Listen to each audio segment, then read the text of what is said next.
L'idea di una sfinge intagliata nella roccia del Sinis è certamente suggestiva. A Esarutas desta curiosità la presenza di quella che a prima vista sembra una scultura con fattezze leonine, una posa felina, 8 metri di lunghezza, coda compresa, con il collo in evidenza ma mancante della testa. Dopo le prime immagini comparse su internet, la segnalazione arriva da un appassionato di archeologia, Salvatore Zeda di Oristano, che ne riconduce le fattezze alla Sfinge di Giza, la più grande statua monolitica del mondo, teoria che trova scarso credito in ambito accademico, dove si fanno altre ipotesi, ritenute magari meno affascinanti ma più realistiche. Una è quella che non sarebbe strano trovare elementi di culto riconducibili a raffigurazioni scultoree in una zona come quella del Sinis, fortemente antropizzata e dove vi era già all'epoca nuragica un'attività di cava. Nella cava c'è un'organizzazione del lavoro che può portare a modulare delle figurazioni.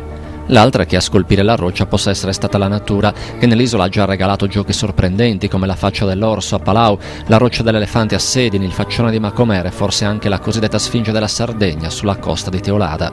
Possono essere anche i giochi della natura in una cava abbandonata.